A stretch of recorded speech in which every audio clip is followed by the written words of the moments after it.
Tes, Zainuddin, tes. Kenapa? Enggak, maksud saya, Zain itu perhiasan, din agama. Bagian dari perhiasan agama. Apa yang kita sampaikan membuat agama kita lebih indah. Sesuatu yang indah disebut dengan zina, sifat disebut dengan zain, agama disebut dengan ad-din, digabungkan Zainuddin. Itu kan? Kecuali kalau kita katakan keindahan agama yang membuat orang berlari, itu yang maknanya salah. Maka apa bahasa terjemahannya? Zainuddin Ngaciro. Sudah. Ini. Bismillahirrahmanirrahim.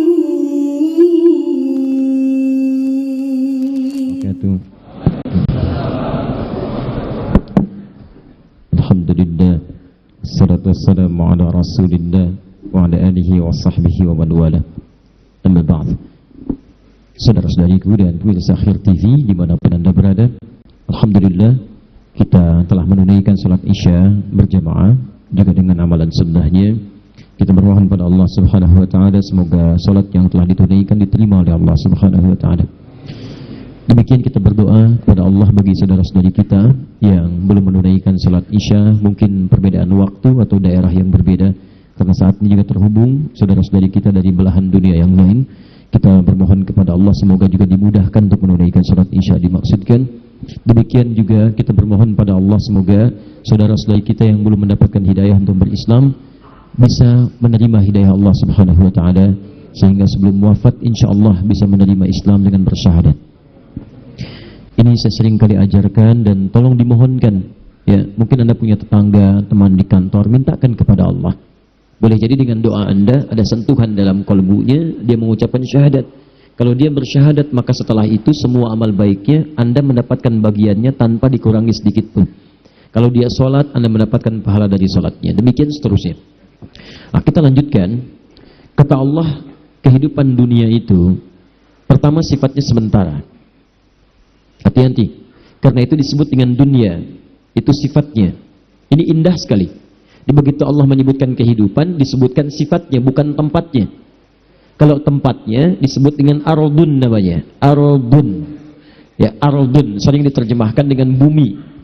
Walaupun pada asalnya ardun itu setiap tempat yang dipijak. Jadi kalau Anda berpijak dimanapun, itu disebut dengan ardun. Ya, Anda misalnya di Chicago sampai ke Chicago, Singaparna sampai ke Singapura, sampai di mana-mana lah ya, itu ardun. Nah, jadi kalaupun Anda berpijak, Anda punya kewajiban berzikir kepada Allah. Ya, inna fi khalqis samawati wal ardi wa ikhtilafil laili wan nahari la ayatin liulil. Siapa ulul albab? Alladzina yadhkuruna Allah. Jadi selalu zikir. Nah, walaupun Anda misalnya pindah ke bulan, atau ada yang mengatakan nanti ada wisata ke Mars, kemana dan sebagainya, ya, Jeff Bezos itu sedang membuat sebuah proyek besar, ya, Blue Origin sampai dengan wisatanya keluar planet. Yaitu, tapi walaupun Anda injak itu, tetap Anda ada di ardun. Tidak melepas kewajiban Anda untuk berzikir kepada Allah Subhanahu wa taala. Dulu kan ada yang pernah menginjak bulan kan? Ya, kemudian dia ekspedisi sampai ke bulan. Siapa yang pertama namanya? Neil Armstrong. Yang kedua, Edwin Aldrin. Ada yang ketiga yang tidak jarang diungkap. Ya, namanya Selamat. Ya. Neil Armstrong dan Edwin mendarat di bulan dengan selamat. Nah, baik. Satu, la'ibun. Ini sifat hidup dunia. Ardun tempatnya, dunia sifatnya. Dunia itu, saya perjelas dulu ya, supaya paham betul. Dari kata dana. Dana yadnu dunuwan wa dunyaan. Sesuatu yang berlangsung dengan singkat dan cepat. Ya, ini ada punya arti singkat, cepat, dekat. Jadi sesuatu yang sangat dekat disebut dengan dana. Wadanal jannataini dan. Semua kenikmatan di surga nanti dekat sekali. Di surat Ar-Rahman, di begitu Anda pengen anggur sambil tiduran sambil telekan, rahmukallah, Anda tinggal metik. Pengen pisang ambil, pengen apel ambil. Itu saking dekatnya. Orangnya disebut dengan dani. Nah, dunia itu sifatnya, sifat keadaannya. Kenapa hidup di sini disebut dengan dunia? Karena sifatnya begitu singkat, mendekatkan Anda pada kematian untuk berpindah. Jadi kalau Anda pindah hari, bukan semakin menjauh dari kematian, semakin dekat. Karena itu keunikannya semua yang Anda alami berlangsung seakan-akan cepat. Kayaknya baru kemarin ya kita ketemu, sekarang sudah jumpa lagi. Kayaknya baru kemarin ya kita menikah, sekarang cucu sudah 13 Kayaknya baru kemarin ya kita sekolah SD, sekarang sudah sama-sama bekerja di tempat yang sama. Kayaknya baru kemarin dan kemarin. Itulah dunia. Karena itu sifatnya pun hanya akan terjalani lewat 5 aktivitas kalau dirasakan menyenangkan. Semua yang menyenangkan di dunia ini sifatnya singkat dan dekat, itu cuma 5 hal. 5 inilah yang sering menjebak kehidupan manusia, sehingga dia tidak punya persiapan bekal untuk mencapai keabadian akhirat yang selanjutnya. Apa yang pertama tadi? Ada orang yang senang bahagia ketika terlibat dalam permainan, main senangnya. Ada yang di olahraga, ada yang tadi saya sebutkan, sudah banyak contohnya. Dan mereka menikmati itu. Kalau nggak percaya silakan. Ada nggak orang yang hidupnya di dunia kerjanya cuma main? Ada. Ada. Dari mulai permainan yang benar secara hukum dunia sampai yang haram. Main judi, main ini, main itu yang haram. Ada yang menikmati yang haram, aneh tuh. Ditawarin yang halal tapi menikmati yang haram. Manusia paling aneh. Sama dengan manusia yang dikasih pakaian tapi dibuka-buka. Kan sering-sering sampaikan, sifat pakaian itu dipakai supaya nutup, udah ditutup dibuka. Kan manusia aneh itu. Pakaian itu fungsinya untuk menutup. Begitu Anda pakai malah dibuka, ada yang disobek lagi. Ya, kalau cuma mau buka pakaian, ada yang lebih hebat namanya hewan. Dan hewan itu kalau dipakai pakaian, dikasih pakaian risih dia. Gak percaya, datang kebun binatang tuh, absen satu-satu. Monyet pakein pakaian. Pertama kali dia gak akan enak, nolak dia. Gajah, ayo cariin sarung, tutupin. Anda diambil sama belalai. Gak percaya, tes aja. Singa, kasih daster, hakan tuh. Paham ya? Nah, jadi kalau mau berlomba buka-buka, nggak usah jadi jagoan, binatang lebih hebat. Sudah, tempatkan sesuatu pada tempatnya. Dunia pun tempatkan pada tempatnya. Jangan dunia kemudian dibawa ke arah yang sifatnya sebetulnya sifat akhirat. Dibawa ke dunia yang gak akan nyambung. Sama dengan sifat dunia mau dibawa ke akhirat, gak akan kesampaian. Sifat akhirat abadi, mau ditempatkan di dunia gak akan nyambung, karena Anda akan meninggalkannya. Maka tidak ada yang abadi. Maka yang pertama, banyak orang terjebak pada permainan. Ini dia. Hidupnya cuma main aja. Sampai turun hadis qudsi. Qala Rasulullah sallallahu alaihi wasallam, haddatsana qala Allah azza wa jalla, ibadi. Kata Rasulullah, Allah Subhanahu wa taala menyampaikan, ibadi, duhai hamba-hambaku, khalaqtuka lil ibadati fala tal'ab. Aku ciptakan kamu itu buat ibadah, jangan banyak mainnya. Sebab ibadah itu buat bekal kamu pulang. Pulang ke akhirat, alamnya beda, sifatnya lain, maka nggak bisa dipakai bekal dunia. Karena alamnya lain. Anda saja di dunia punya sifat yang berbeda, tempat satu dengan yang lainnya tidak sama. Apa Anda pikir di Indonesia mau ke Amerika bisa sama keadaannya? Tidak. Bekal yang dibawa beda, cara masuknya lain. Ke Malaysia beda, ke Singapura tidak sama. Sekarang Anda pengen ke surga, bekalnya pengen sama di dunia. Mimpi. Bangun dari mimpi. Lihat keadaan. Anda mesti berubah, kata Allah, saya ciptakan kamu buat ibadah. Kalau kamu terjebak pada permainan dunia, khalaqtuka lil ibadati fala tal'ab. Kalau banyak mainnya, aku khawatir saat pulang nanti ke akhirat kamu nggak bahagia. Lihat anak bahagia, lihat cucu bahagia, main dengan cucu, main sepedaan, main ini, main itu. Masya Allah, ada yang bermain sepeda dengan cucu, ada yang main lompat-lompatan, ada yang main perosotan, permainan, bahagia. Tapi kalau kamu ke akhirat gak punya bekal, kamu berpisah nantinya. Bapak ke surga, anak ke neraka. Istri ke surga, suami ke neraka. Anak ke surga, bapak ibu ke neraka. Apa antum tega ngelihat anak antum berpisah dengan antum di akhirat? Sedangkan Anda yakin akan ada surga, Anda yakin ada neraka, Anda yakin ada kematian, Anda yakin ada kuburan. Bahkan Anda menyolatkan kawan Anda, mengantarkan dia ke kuburan. Pertanyaannya, Anda yakin wafat tapi tidak siap-siap dengan bekal wafat Anda. Anda yakin pengen ke surga tapi mengerjakan amalan yang menjauh dari surga, kan aneh. Wa qasamtu laka rizqaka fala tat'am. Kalau kamu benar-benar ibadah, aku telah tetapkan rizkimu, kamu jangan khawatir. Rizki kamu itu telah tetap, surga kamu yang belum teratur. Hadis qudsi. Rizki kamu tetap sebelum kamu wafat, aku berikan. Tidak ada orang wafat yang tidak mendapatkan rizkinya. Semua diberikan. Jangan takut, kata Allah, engkau kerjakan ibadah karena aku jadikan kecil dunia, aku tundukkan untukmu, mudah. Tapi kalau engkau berpaling padaku, bermain-main dengan dunia, maka aku akan jadikan engkau tertunduk mencari dunia. Capek tuh. 24 jam capek, cuma putar-putar, berangkat kerja, berangkat gelap, pulang gelap, cuma tidur, balik lagi, nulis ini, capek sendiri. Begitu dapat sakit, sholat gak sempet, tahajud gak bisa, baca Quran gak ada. Aku tundukkan engkau capek dalam urusan dunia, dan engkau tidak akan mendapatkan dari rezeki itu, tidak akan mendapatkan apapun dari rezeki itu kecuali sesuai dengan apa yang telah aku tetapkan. Jadi kalau saya tetapkan untukmu 1 miliar, kamu mau merangkak pun, Anda mau terus habiskan waktu untuk dunia, dapatnya cuma segini juga, nggak akan nambah, kata Allah. Nih, cukup sudah bermain. Apalagi kalau mengerjakan perbuatan yang tidak ada maknanya. Bolak-balik, lontang-lantung tiap malam, cuma pergi sini, pergi sana, lihat ini, lihat itu. Nggak ada pekerjaan yang dikerjakan, ukuran dunia pun tidak dianggap benar. Maka itu yang disebut dengan lahwun namanya. Wa minan nasi may yashri lahwal hadits liyudilla an sabilillah. Awas, innamal hayatud dunya. Awas, i'lamu annamal hayatud dunya la'ibun wa lahwun. Sesuatu yang tidak ada manfaatnya. Awas, hati-hati, maaf. Lahwun itu yang tidak ada manfaat, gak ada isinya. Ngobrol sana sini gak ada isinya. Cerita-cerita gak ada isinya. Daripada lisan dipakai cerita gak ada isinya, kenapa gak bisa dipakai baca Quran? Kenapa gak dipakai zikir? Apa Anda sibuk membuat tertawa orang lain sehingga satu saat Anda ditertawakan? Ayo silakan sibuk bikin tertawa orang. Bikin cerita ini, bikin cerita itu, semua. Sampai laki-laki jadi perempuan, perempuan jadi laki-laki. Begini, begitu. Demi Allah saya katakan, ayo luaskan rumah Anda. Ribuan hektar, kalau bisa bangun, ayo silahkan. Begitu Anda meninggal, lihat tempat meninggal Anda. Sekali-sekali main ke kuburan. Supaya Anda tahu tempat berpulang Anda itu cuma segitu tuh. Cuma 2 meter, cuma 3 meter. Sekarang Anda luaskan urusan dunia, Anda nggak punya perbakalan sampai ke akhir. Silahkan main-main, silahkan. Bikin tertawa, dan suatu saat Anda akan ditertawakan oleh orang lain. Silahkan. Dua Anda yang senang ngobrol-ngobrol, cuman kumpul, cuman ngobrol, nggak jelas yang dibicarakan, cuman kumpul-kumpul, bicara ini itu, nggak ada maknanya, nggak ada manfaatnya, cuman kumpul-kumpul aja, cuman ngobrol-ngobrol aja. Nih lahwun namanya. Nggak ada nilainya. Anda nggak punya nilai sisi Allah Subhanahu Wa Taala. Dan uniknya ada orang-orang yang menikmati itu, dan dia bahagia dengan itu. Ngumpul, cuman ngobrol aja. Ada yang merokok, ada yang ngisap sisa, ada yang ini itu, ada yang macam-macam. Cuman buat ngobrol aja, dan uniknya dia menikmati itu. Kalau Allah sebutkan itu ada, itu pasti terjadi dalam kehidupan. Demi Allah saya katakan, ada yang menikmati permainan, ada. Ada yang menikmati yang seperti ini yang nggak ada manfaat, banyak. Dari perempuan sampai laki-laki.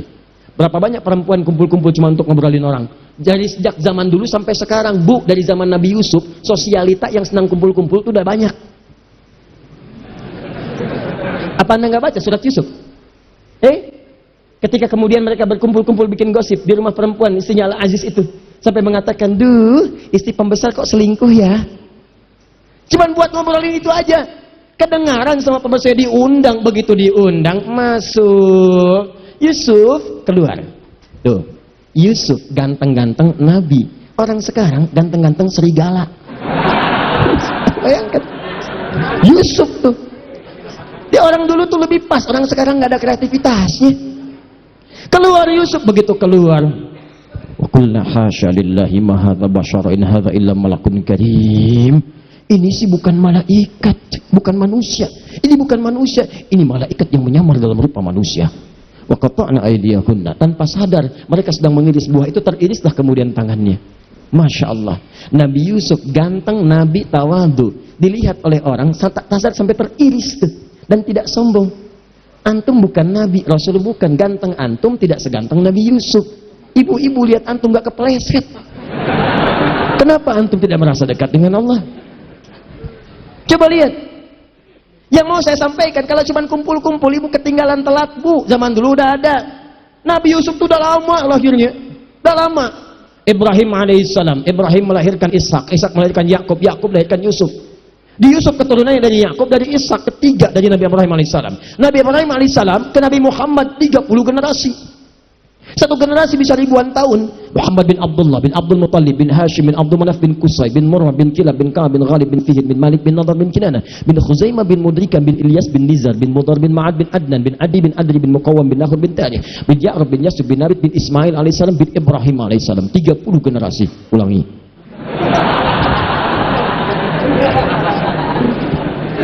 Setiap generasi ribuan tahun ke Ibrahim alaihissalam. Dari Ibrahim alaihissalam lahir Ishak dari jalur Sayyidah Sarah. Dari Sarah kemudian melahirkan Ishak, dari Ishak lahir Yakub, dari Yakub lahir Yusuf. Sejak zaman Nabi Yusuf sudah banyak perempuan kumpul-kumpul buat gosip, dan itu dicela oleh Al-Quran. Dicela. Orang sekarang pengen ikutan. Apa manfaatnya? Nih, lahun. Laki-laki juga sama.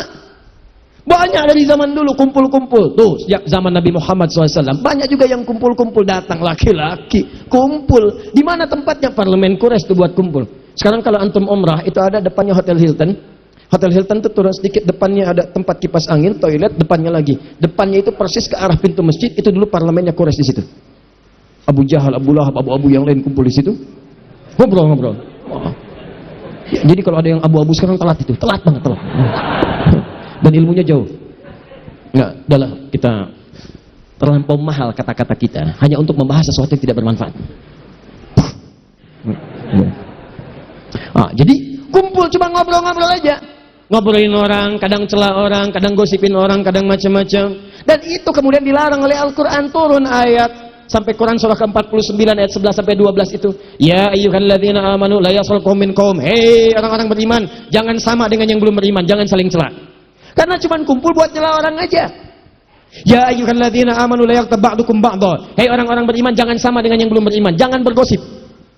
Jangan mengeluarkan kata-kata yang tidak bermanfaat. Jangan bicarakan orang. Ayuhibbu ahadukum ayyakula lahma akhihi maitan fakarihtumu? Apa kalian mau saat kalian bergosip saya ciptakan dari tubuh yang digosipkan berbentuk bangkai, nanti di akhirat saya minta kalian makan tuh yang kalian bicarakan, sedangkan kalian tidak menyukainya. Bonusnya, bonus keburukannya, begitu dibicarakan pindah pahalanya pada orang itu.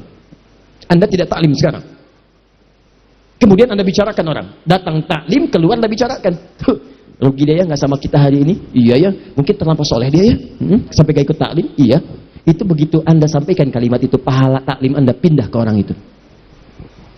Gabung satu orang lagi. Kenapa itu? Iya nggak nyangka dia, nyangka. Pindah lagi. Di sini orang bilang, alhamdulillah saya tidak. Kenapa? Tidak seperti 3 orang itu tuh Ustadz. Mereka itu bicarain orang aja bisanya. Nggak bagus ya Ustadz ya. Memang mungkin mereka belum dapat hidayah. Pindah Pak. Pindah. Itulah namanya. Saya tanya pada Anda, ada sekarang orang cuman kumpul-kumpul buat ngobrol yang tidak bermanfaat? Ada, sampai dibikin acara. Tuh lihat di TV itu. Yang paling dahsyat itu, kok bisa ada orang mau dibuka kehidupannya. Datang ke kamarnya, dibuka ini tempat tidurnya macam-macam. Wah, perampok tuh seneng banget. Dibuka semuanya. Bangun jam sekian, ini baru bangun tidur udah kelihatan wajahnya. Apa Anda nggak punya privasi dalam kehidupan? Apa mau dibicarakan orang semuka bumi? Begitu tampil kan Anda kelihatan orang semua. Apa tidak mau Anda menjaga privasi Anda? Apa senang dibicarakan baru bangun tidur kelihatan? Ternyata ganteng-ganteng belekan ya. Ternyata tempat tidurnya pink ya. Dan seterusnya. Nih, lahun. Sekarang bertransformasi jadi acara yang seakan-akan dinikmati. Dan perhatikan ratingnya tuh tinggi. Ratingnya tinggi, berarti ada orang-orang yang salah orientasi dalam kehidupan dunianya. Dia hanya peduli dengan sesuatu yang seakan-akan nikmat, padahal sifatnya fata morgana. Ini berbahaya. Bahaya. Coba lihat tuh yang kayak gitu tuh masuknya di prime time. Begitu ceramah, jam 3 malam. Siapa yang lihat? Kuntilanak. Ada perempuan baju putih naik delman, sado kalau di Bandung. Pak, pada kemana? Cikaso. Diantarin tuh sampai di rawa-rawa dulu turun. Begitu turun ngasih 20.000, pergi orangnya udah jauh sekali. Berubah jadi daun kering. Dasar kuntilanak katanya. Balik lagi orangnya, kuntilanaknya. Daripada emang tukang sado. Wah, 3. Udah. Nah, lama-lama nanti jadi salah lahun tuh. Ya. Ini teman-teman yang tidak bermanfaat. Ayo, mulai sekarang coba. Maksud saya begini, acara-acara tuh yang nggak betul-betul, yang sifatnya nggak ada manfaatnya, list, coret, dah coret. Tayangan TV masuk kategori ini, coret. Radio masuk kategori ini, coret. Ini masuk kategori ini, coret. Kenapa? Ketika Anda menikmati itu, Anda punya 2 kerugian. 1, waktu Anda habis tidak sempat dipakai ibadah. Yang kedua, nggak sadar Anda ngumpulin dosa. Dan dosa itu kalau sudah terjadi, dia akan narik pahala. Karena rumusnya begini, ada pahala, ada dosa. Begitu dapat pahala, langsung menutupi dosa. Kalau Anda semakin hari banyak mengumpulkan dosa, ini habis terkeruk pahala Anda. Selesai. Wazinatun, zina. Gaya-gayaan, memperbaiki penampilan. Silakan cek. Sekarang berapa banyak orang itu tampil mencari pekerjaan hanya untuk gaya. Update status. Meningkatkan status sosial dalam kehidupan. Bahkan ada peribahasa sekarang. Handsome itu tidak penting, yang penting handphone. Status naik. Lain sekarang orang penghormatan ditentukan oleh status. Bukan nilai-nilai kebaikan yang positif. Dulu tuh kebaikan positif itu yang menentukan, sekarang agak beda. Statusnya kalau makin kaya, makin dihormati. Makin populer, makin dihormati. Makin nyeleneh, kadang-kadang juga makin dihormati. Maka kadang-kadang yang paling berbahaya, ada orang mempertahankan statusnya demi gayanya. Maka yang seperti itu yang akan menjadikan kehidupannya sulit. Ingat baik-baik. Ingat baik-baik. Ada sementara orang yang menikmati tampil dalam bergaya. Dia cuma senang begitu aja dan nikmat kelihatannya. Lihat, Masya Allah, pakai mobil ini. Dan dia merasa nikmat. Padahal kata Al-Quran, nih, itu mata'ul ghurur. Kesenangan sementara yang menipu. Begitu Anda terangkat, seakan-akan dunia datang kepada Anda. Begitu hilang popularitas Anda, ini yang jadi persoalan. Zinatun, gaya. Dalam fisika, hukum gaya berbanding lurus, hukum Pascal dengan tekanan. Rumusnya F berbanding lurus dengan P. Gaya berbanding lurus dengan tekanan. Semakin banyak gaya, semakin tertekan. Jadi kalau orang, persoalannya, kalau sudah kehilangan sumbernya, energinya udah nggak ada nih untuk dorong gaya nih. Bahannya udah nggak ada, supportnya nggak ada, uangnya nggak ada, tapi gaya masih dipelihara, maka tekanan akan muncul di sini. Itulah yang menjadikan bahkan diri Anda bisa dijual pada orang lain. Dan seterusnya. Dan yang seperti itu kita doakan. Bawa lagi kepada kebaikan, bukan diolok-olok. Ini ada orang sedang merasakan susah. Dia langsung ditampakkan supaya berubah. Allah tampakkan itu karena Allah sayang kamu berubah. Jangan sampai kamu meninggal dalam keadaan demikian, kamu tobat. Anda malah membantu dia untuk merenungkan dan mendalami apa yang dia rasakan, sehingga seakan-akan dia merasakan gak ada guna dalam kehidupan. Itu angkat, bukan didorong dengan hal keburukan. Ada yang bikin parodi, ada yang bikin jualan roti 80 juta. Apa yang lu dapat?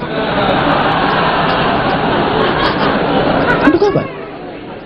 Gak ada manfaatnya. Bangun malam, sujud, mohonkan, ya Allah, jadikan si fulana mendapatkan hidayah. Ya Allah, berikan ketenangan dan berikan dia untuk berpikir supaya dia bertobat. Bantu begitu.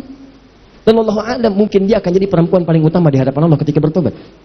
Bukankah ada seorang perempuan dihinakan pada waktu dulu, gara-gara kemudian beri minum anjing, dia kemudian dia bertobat dan surga baginya? Ingat ya, baca hadisnya mesti utuh. Jangan separuh-separuh. Kalau separuh-separuh Anda bermasalah. Perempuan ngasih anjing air minum, ya anjing yang haus diberi minum, bisa masuk surga. Wah, kalau cara bacanya begitu. Banyak pertemuan perempuan bertebaran malam-malam hari. Apa pekerjaan kamu begini? Apa nggak takut dengan Allah? Gampang, besok cari anjing kasih minum. Hadis itu harus dibaca dengan baik. Begitu datang dia dibuka slopnya, cari dia. Ada yang mengatakan bawa sebagian dari buah-buahan dia potong itu, sebatang batok kelapa. Ada yang mengatakan dari slopnya, ambil air, diberi minumlah air yang anjing yang kehausan dengan perasaan tulusnya sekali. Begitu melihat anjing jalan dia berpikir, anjing aja yang hina mendapatkan air, dia bisa tumbuh segar kembali. Kenapa saya yang bukan binatang tidak berubah? Saya harus berubah. Saya harus semangat lagi. Maka dia bertobat di hadapan Allah. Tobatnya itu yang menggugurkan dosa-dosa dia. Pemberian minum kepada anjing dengan ikhlas menjadikan amalan baru dia. Itulah yang mengantarkan dia ke surga. Maka bantu dia untuk tobat, bantu. Doakan, dorong, sujud, minta kepada Allah. Begitu tobat, Masya Allah, berubah. Mungkin dia mulia di hadapan Allah. Boleh jadi di pasangan Anda, mungkin.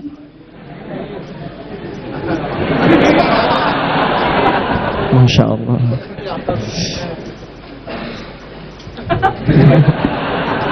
Nah ini nih, ada manusia yang senang tampil gaya dalam kehidupan. Gaya. Jadi ustadz gaya. Jelas ya? 4. Gak cepat nih. Jadi kalau cuma gaya-gayaan, Anda tertipu. Anda tertipu. Karena itu cuma sementara. Wa tafakhurun bainakum. Tafakhur. Saling berbangga-bangga. Kumpul-kumpul buat bangga-banggaan aja, update status untuk menaikkan status sosial supaya dianggap fakhr, naik, jadi hebat. Kuliah untuk apa? Lulus supaya dikenal, saya IPK-nya paling bagus. Kerja untuk apa? Supaya naik status, terangkat. Maaf, dipandang hebat oleh orang, pandang sukses oleh orang.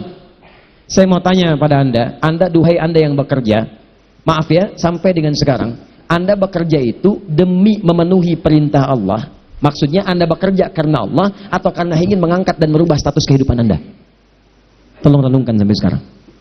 Kalau pekerjaan Anda hanya sekedar untuk mengangkat dan merubah status Anda, dan Anda tidak pernah terpikir mendapatkan ridha Allah, maka Anda sedang tertipu dengan urusan dunia. Ingat baik-baik itu. Dan semua nilai pekerjaan Anda tidak akan bernilai di hadapan Allah Subhanahu wa taala. Padahal yang paling hebat, seorang lelaki ketika dia mencari nafkah dan diniatkan karena Allah, demi Allah saya katakan, mulai setiap langkah pertamanya itu sudah dihitung sebagai pahala oleh Allah Subhanahu wa taala. Sudah ada pahalanya. Ibu juga demikian. Dan dua ayat itu digabungkan di surah yang sama, di ayat yang sama. Bahkan turunannya disebutkan, bahkan imannya dibawa. Dasarnya Quran surah keempat ayat 34, detilnya Quran surah kedua ayat 168, pembawaan iman dan pahalanya Quran surah kedua ayat 172, peningkatan takwanya di Quran surah ke-7 ayat 96. Itu janji Allah. Kalau Anda benar mengerjakan itu, bukan cuma dicatat sebagai pahala. Kata Allah, jangankan kamu keluar menginjakan kaki, sebelum berangkat saya datangkan rezeki ke tempatmu. Tuh, kurang apa lagi? Kelima, watakatsurun fil amwali wal aulad. Ini yang paling banyak, nomor 5 ini. Kehidupan di bumi itu merasa seakan jadi bahagia, di dunia itu terasa sekarang mengembirakan, yarhamukallah, menyenangkan. Kalau apa? Kalau harta itu bisa bertambah, keturunan itu bisa bertambah, harta dan keturunan. Lomba nih, harusnya lombanya urusan akhirat, nih lombanya memperbanyak harta urusan dunia. Takatsur, memperbanyak fil amwal, harta. Silahkan cek ya, maaf sekali, yang ini lebih banyak sekarang nih, hampir semua profesi. Silahkan cek, yang kerja ngumpulin harta. Bahkan yang paling bahaya, ketika seseorang mendakwahkan urusan dunia, tujuannya untuk urusan akhirat, tujuannya untuk dunia, ini yang paling bahaya. Ketika ustadz pun sudah ikutan pada yang seperti ini yang paling berbahaya. Ustadz ceramah hanya sekedar mengumpulkan amplop saja. Ustadz ceramah hanya ingin dibanggakan punya popularitas, dan dia tidak siap kemudian untuk menerima pelajaran-pelajaran yang lebih baik. Dia tidak siap berbagi, dia tidak menyadari kekurangan ilmunya. Akhirnya apa yang terjadi? Karena pengennya tafakhur, ingin dianggap orang yang hebat saja, maka dia tidak bisa merekomendasikan pada orang lain. Dia merasa harus dengan dia saja, jangan belajar pada yang lain, jangan dengan ustadz ini, Anda dengan saya saja. Nih, tafakhur. Harta, kumpulkan, ambil, pilih-pilih. Kalau kira-kira kasih amplopnya besar, datang. Sampai muncul istilah di ilmu hadis, kalau amplopnya tebal itu sahih, amplopnya lemah itu dhaif. Kalau amplopnya sedikit tapi banyak dari berbagai hal, sahih li ghairihi. Yang bahaya. Sampai muncul istilah dai seperti air. Air itu dibagi 3. Ada air hujan, kemana-mana tuh datang. Itu semua tuh dihujanin tuh. Gak peduli mau rumput, mau mawar, semua datang. Itu yang bagus. Sana sini datang, gak peduli dia. Mau dikasih urusan dulu, gak ada, karena kontraknya dengan Allah bukan dengan manusia. Manusia itu kecil lah, karena nilainya. Jangan takut dengan dunia. Demi Allah saya katakan, rezeki kita itu udah diatur, jangan takut. Pergi sana sini. Ada yang seperti airnya itu sumber mata air, sumber air, mata air. Dia udah nggak bisa kemana-mana, cuman orang datang ke situ. Datang, minta sanad, minta ini, minta itu, masya Allah. Itulah sumber air, mata air. Yang ketiga itu yang paling bahaya, ulama air pam. Dai air pam yang kalau nggak dibayar, rekeningnya nggak muter. Kerannya nggak muter tuh, kerannya nggak muter. Ini yang bahaya. Nah, sekarang coba renungkan, betapa banyak orang merasa bahagia karena hartanya itu terkumpul banyak. Sekarang ukuran bahagia harta. Sekarang ukuran bahagia kalau punya pasangan yang ideal, muncul di majalah, di update, dilihat, kelihatannya ini yang paling bagus, senang, sehingga punya keturunan, itu kan? Yang paling membahagiakan ketika Anda kepelaminan, wal aulad. Bagaimana bisa punya aulad kalau nggak ada pasangan? Yang membahagiakan ketika Anda punya status, handphone baru, rumah baru, mobil baru, foto, ceklik, update. Sekarang begitu. Itu fata morgana. Itu fata morgana. Bahkan ada yang sudah paham fata morgana, masih diupload juga. Ceklik di fotonya, mobil baru, walaupun cuma fata morgana. Susah manusia begitu. Nah, sekarang ini bagian terakhirnya. Kalau kita ingin mendapatkan kebahagiaan yang abadi, maka apa konsepnya? Dan yang paling menarik, ini yang paling hebat. Ketika Anda bisa mengikuti ini, Anda tidak akan kehilangan nikmat dunianya. Mobil dapat, kaya juga, kaya. Kayaknya pun gak ketulungan, asetnya tuh bisa terus-terusan. Saya contohkan ya, Anda kenal Utsman bin Affan? Istighfar ya Allah. Kenceng lagi kenal. Kenal di mana, Mas? Cuma di Istiqomah ada kenal Utsman bin Affan. Tapi masih lumayan. Tadi saya di Al-Murabi ada yang kenal Abu Jahal. Bu-ibu lagi. Ya, tapi itu masih agak oke lah. Di Palembang kenal Firaun.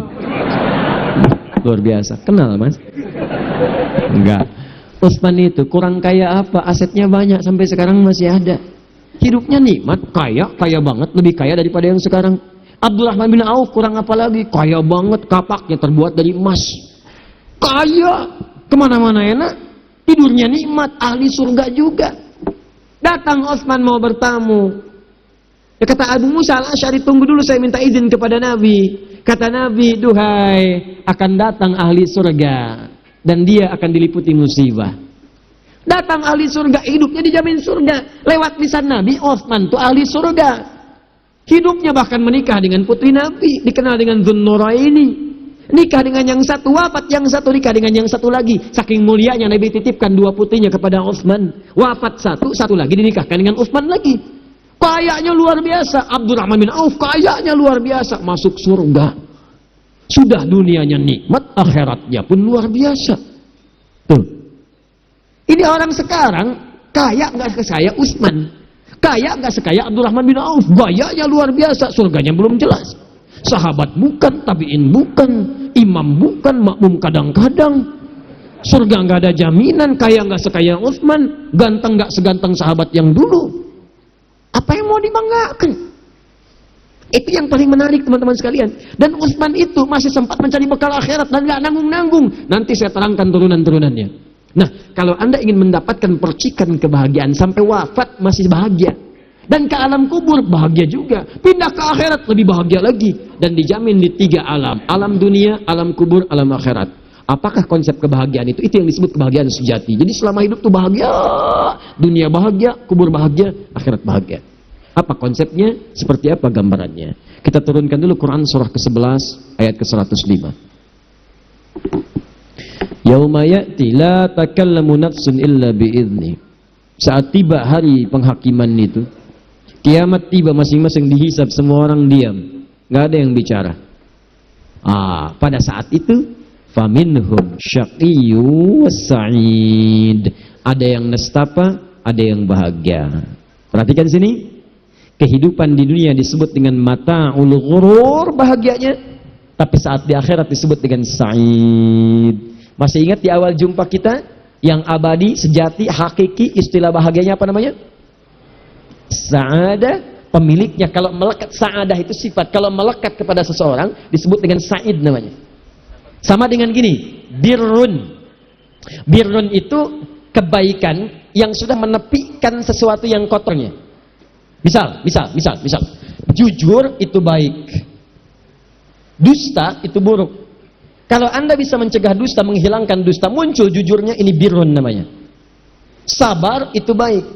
Marah yang tak terkontrol itu buruk. Anda bisa menahan amarah, muncul sabarnya, itu birrun namanya. Kalau sifat itu melekat pada diri seseorang, maka berubah nama jadi mabrurun, mabrur.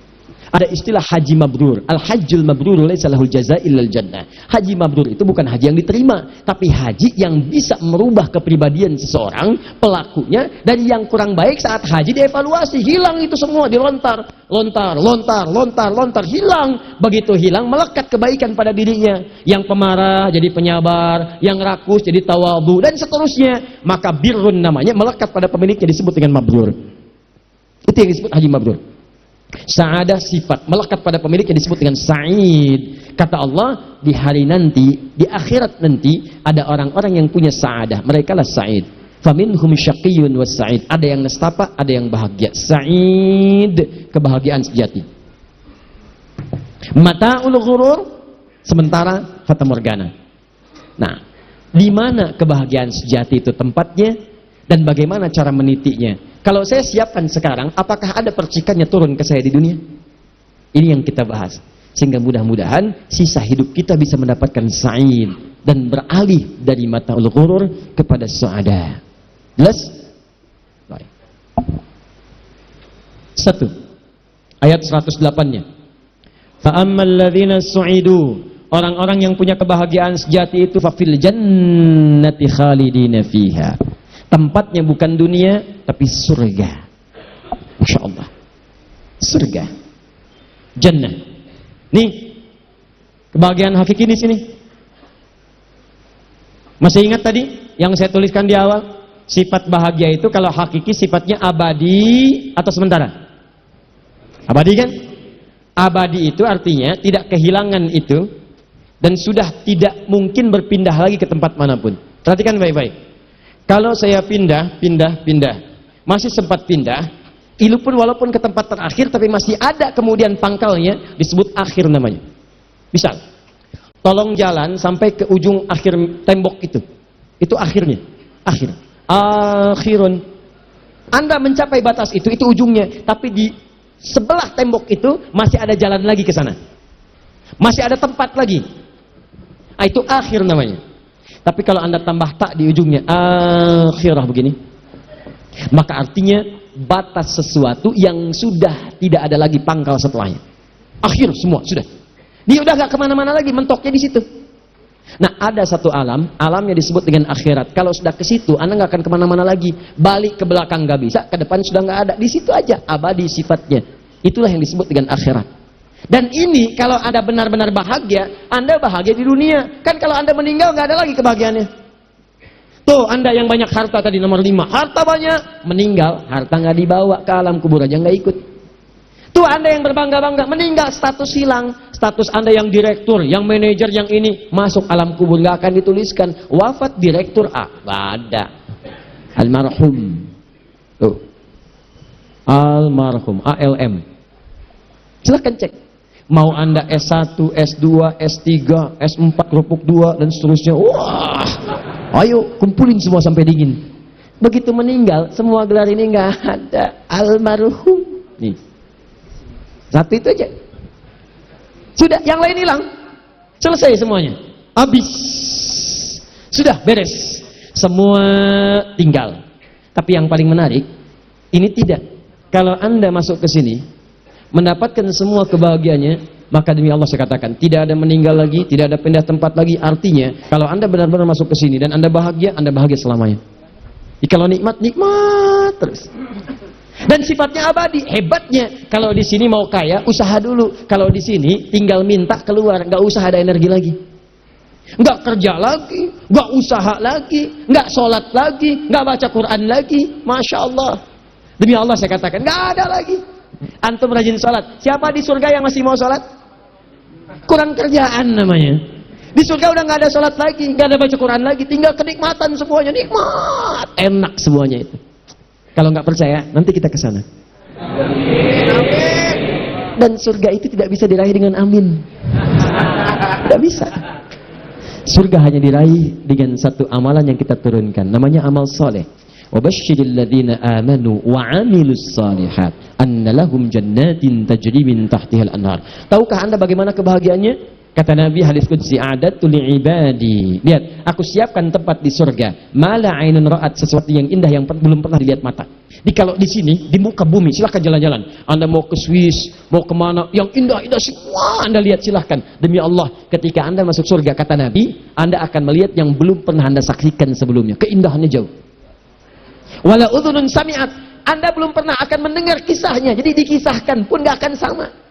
Wala khatara ala qalbi bashar, Anda lamunkan pun gak akan seperti itu. Nih, saya gambarkan ya. Ada bidadari-bidadari yang indah sekali, cantik, dilapisi emas, mutiara, berkilauan. Kalau senyum tuh kayak mutiara. Beda dengan istri kita. Sama Bu, ibu juga ada pangeran ganteng, tampan, luar biasa. Kalau kelihatan seperti lu'lu' wal marjan. Begitu ibu melihatnya, Masya Allah, indah. Jauh dengan suami. Indah. Dan suami ibu berubah. Jadi yang paling tampan yang pernah ibu lihat. Kalau ibu dengan suami ke surga. Antum pun begitu. Wala khatara ala qalbi bashar. Nah, apa yang antum lamunkan tadi, waktu saya ceritakan, gak akan seperti itu. Jauh dari apa yang antum bayangkan. Itulah surga. Dan itu abadi sifatnya. Gak pindah-pindah sifatnya abadi. Itulah yang disebut dengan kebahagiaan hakiki. Nah, tapi yang paling menarik, kalau antum pengen ke sini, antum bisa mengerjakan amalan. Yang saat amalan itu dikerjakan, maka percikan ini akan diturunkan ke bumi. Percikan yang dimaksudkan tidak akan sama dengan surga aslinya, tidak. Maksudnya Anda akan dapatkan kenyamanan, ketenangan, enak, bahagia yang dibawa sampai ke alam kubur, sampai ke sini. Harusnya begitu meninggal selesai ini. Ini enggak, udah meninggal pun fasilitas di alam kuburnya lebih bagus daripada dunia, makin bahagia lagi. Sampai-sampai saking bahagianya dia bilang, kalau bisa, kata Allah, kalau bisa dia akan sampaikan pada yang masih hidup, kalau bisa cepat ke sini, kamu nggak usah tangisi saya, kamu nggak usah takut, kalau bisa kamu cepat nyusul ke sini, di sini lebih enak daripada di situ. Anda sekali-kali coba bacalah ayat-ayat itu, keluarkan ayat-ayat alam kubur supaya kita bisa punya persiapan, supaya Anda bisa ukur amalannya. Buka Quran surah ketiga Ali Imran ayat 169 sampai 172. Ya, wala tahsabanna alladziina qutilu fi sabilillahi amwata. Jangan duga orang-orang yang aktivitasnya dikerjakan karena Allah itu wafat begitu saja. Bal ahya'un 'inda rabbihim yurzaqun, tapi dia kemudian hidup lagi di alam kubur, diberikan oleh Allah, maksudnya kehidupan, diberikan kehidupan yang lebih nikmat daripada sebelumnya. Farihina bima atahumullahu min fadli. Mereka itu enak, senang, tinggal bahagia, farihin, tinggal bahagia, enggak ada yang lain, bahagia aja, bahagia. Dikasih lagi, kasih lagi. Yang paling dahsyat, wa yastabshiruna billadzina lam yalhaqu bihim alla khaufun 'alaihim wa lahum yahzanun. Dan mereka kalau mampu akan balik ke keluarganya, cuma mau ngasih tahu, kamu nggak usah nangis, jangan tangisi saya, kamu nggak usah takut, kalau bisa kamu ke sini, di sini lebih enak. Cuman saya nggak bisa ngasih tahu, cuma Allah berkehendak lewat firman-Nya memberikan kabar pada kita. Kalau pengen begitu, ini titian amalannya. Nah, keabadian bahagia itu yang di surga. Kalau Anda ingin mendapatkan turunannya dari di dunia, pindah ke kubur sampai dengan ke surga nanti, maka semua turunan ini kalau Anda raih, teman-teman sekalian, kalimatnya nanti berubah dari mata'ul ghurur menjadi falahun. Falah. Paham? Namanya apa? Falah. Falah itu artinya satu kebahagiaan yang terus bersambung, nyambung sampai ke puncak tertingginya. Jadi saat di alam dunia tadi bahagia, meninggalkan dunia pindah ke alam kubur bahagia, pindah lagi ke atas bahagia. Kalau bahasa Qur'annya, wassalamun alaihi yauma wulida wa yauma yamutu wa yauma yub'atsu hayya. Itu di Quran surah 19 ayat ke-15. Nah, kalau mau tahu kisahnya Nabi Yahya tuh, Nabi Yahya dari ayat 11 sampai dengan 15 Anda temukan itu.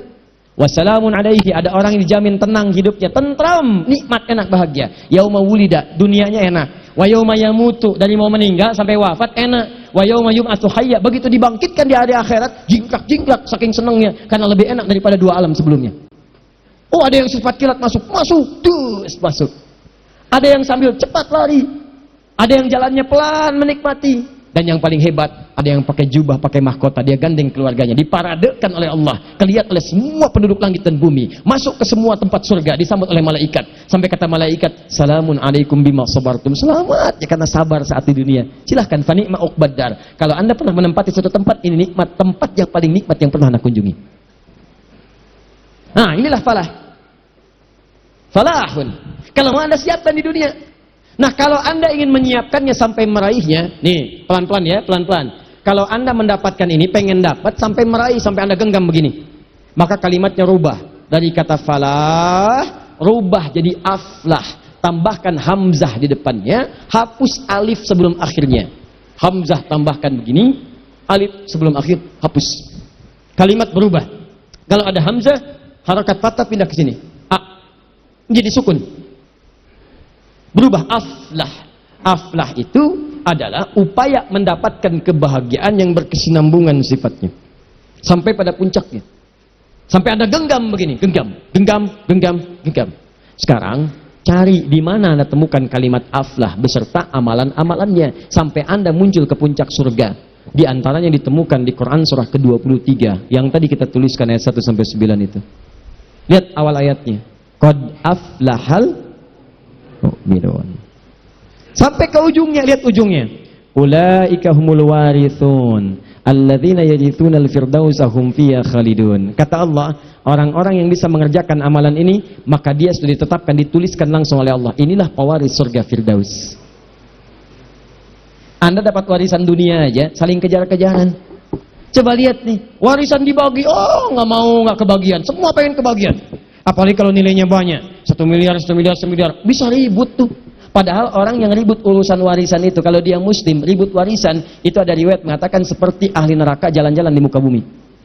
Hati-hati. Orang yang rebutan warisan, sampai lupa dengan silaturahim, itu orang yang seperti jalan-jalan di muka bumi. Ahli neraka jalan-jalan di bumi. Karena dia bermaksiat pada 3 hal sekaligus. 1, bermaksiat kepada Allah, karena warisan itu dibuat untuk memberikan maslahat, bukan untuk ribut. Yang kedua, maksiat kepada orang tua yang telah wafat. Kalau masih hidup bisa minta maaf, kalau sudah meninggal bagaimana minta maafnya? Bapak ibu Anda kumpulin warisan supaya Anda hidupnya nyaman, bukan supaya ribut. Kalau antum ribut, antum durhaka tuh sama orang tua. Apa enggak mikir bagaimana perasaan mereka di alam kubur? Sudah urusan dunianya merepotkan, di dalam kandungan merepotkan, lahir merepotkan, wafat pun merepotkan pula. Mau antum apa? Hah?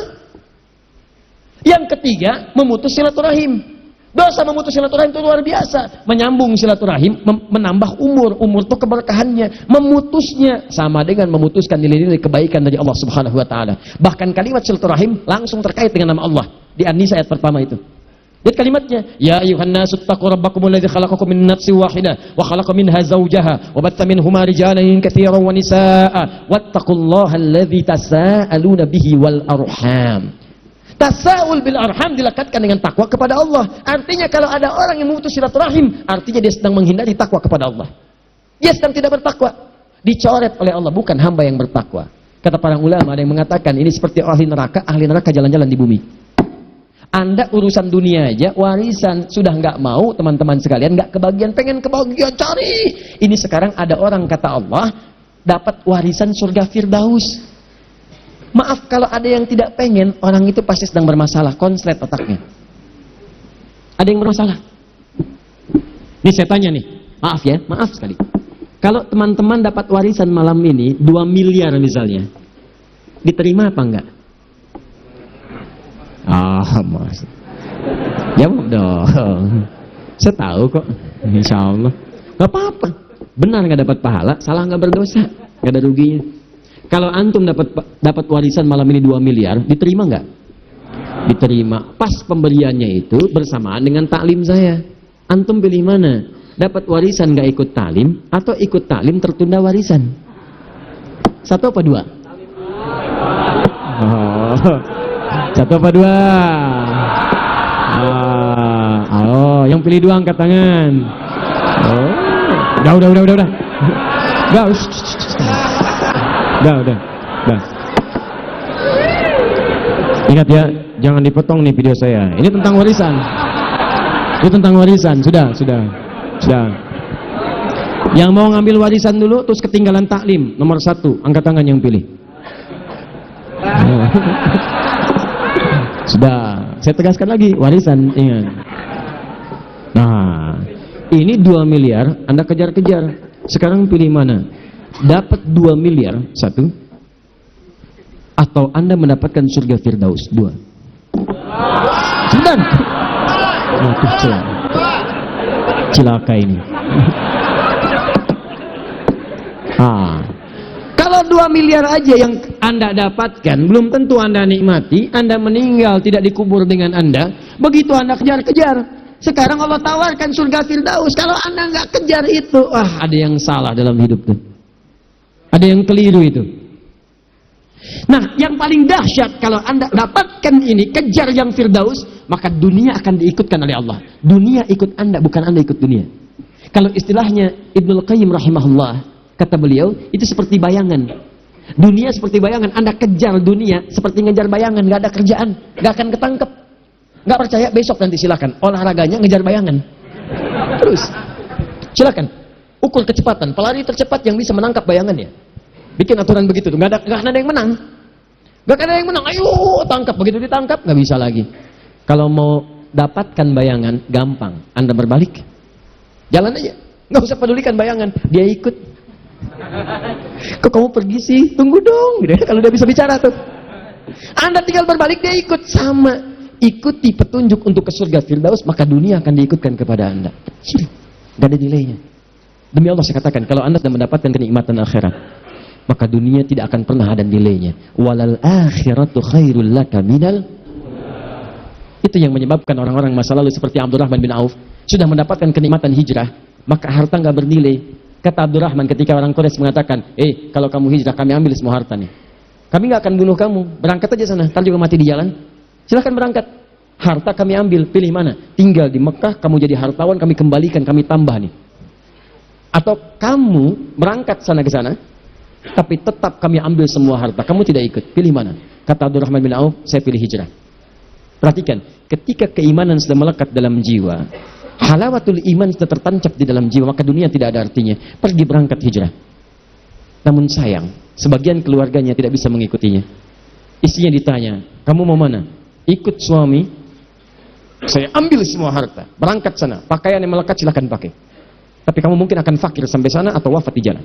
Tinggal di sini, pilih laki-laki paling ganteng sewilayah sini, silahkan pilih pemuda yang kamu sukai. Kami fasilitasi pernikahannya, kami kembalikan harta suamimu, kami jadi perempuan paling kaya di tempat ini.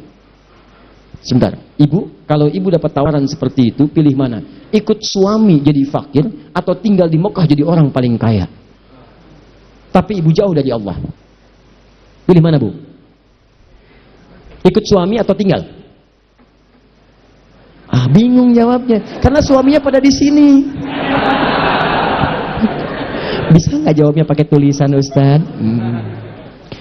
Sayang, pada saat itu dia memilih untuk tinggal di Mekah. Suami berangkat, ditinggal. Yang dahsyat, apa yang menjadikan begitu kuat tertancap dalam jiwa? Saya mesti pergi, nih, sudah tertancap, qad aflahal mu'minun.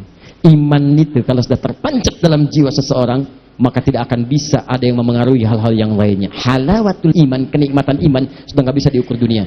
Antum kalau belum dapat nih, mau sholat saja, fardu bisa terlambat. Kalau sudah dapat kenikmatan iman, ketinggalan sholat tahajud malam bisa gelisah antum. Padahal cuma sunnah. Antum nih, kalau belum dapat itu, kumpul-kumpul biasa, pengajian mungkin agak sedikit anti, paling-paling belakang-belakang. Nanti kalau sudah mendapatkan kenikmatan iman, ketinggalan sekali sudah nggak enak antum. Siapa yang bisa menggerakkan hati antum jam 10 sudah di sini, jam 7 di sini, jam 3 di sini? Ustadznya aja belum tentu ke sini. Tapi begitu kuat Anda pengen ke sini. Apa yang menggerakkan? Itu ada kenikmatan tersendiri dan Anda nggak dibayar. Katakan pada mereka, apa ada yang membayar Anda? Tidak ada. Coba silahkan, itu adalah kenikmatan, teman. Itulah yang dimaksud dengan kebahagiaan iman, sesuatu yang kuat.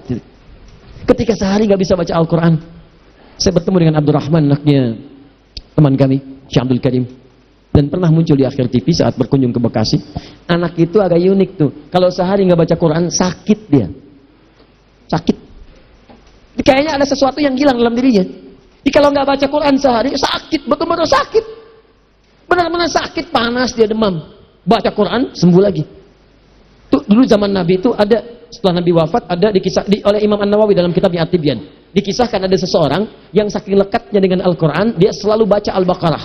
Al-Baqarah, Al-Baqarah. Senang dengan surah Al-Baqarah. Karena ada hadis mengatakan, orang yang cinta dengan Al-Baqarah, baca Ali Imran, Al-Baqarah, Ali Imran, nanti dua surat itu akan datang di hari kiamat, ka'annahuma ghamamatan. Akan menjadi pelindung saat semua orang kepanasan. Dia ada yang berlindung di tujuh golongan di satu tenda. Sab'atun yadhilluhumullahu fi dhillin yawma la dhilla illa dhilluh. 7 golongan akan berlindung di satu tenda besar saat semua merasa kepanasan. 7 ini santai-santai aja. Ada al-imamul adil, pemimpin yang adil. Awas, ada rajulani tahabbani fillah. Ada 2 orang yang sangat mencintai karena Allah. Luar biasa. Sampai dahsyatnya masih maju.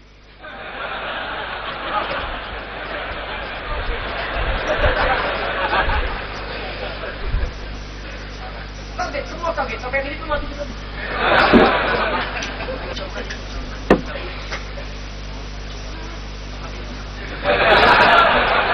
Selokan ini mati. Terminal.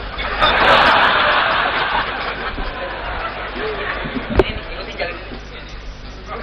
Aduh. Nah, sambil ini ya, sambil kita berjalan karena waktunya berjalan. Ini pakai luar biasa.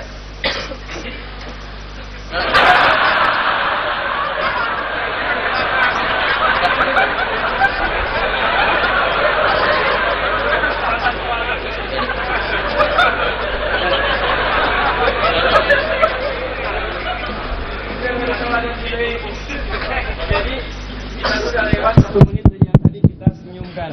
Itu baru sampai ke belakang. Jadi saya udah nyampe pembahasan saja, sana baru ketawa. Masya Allah.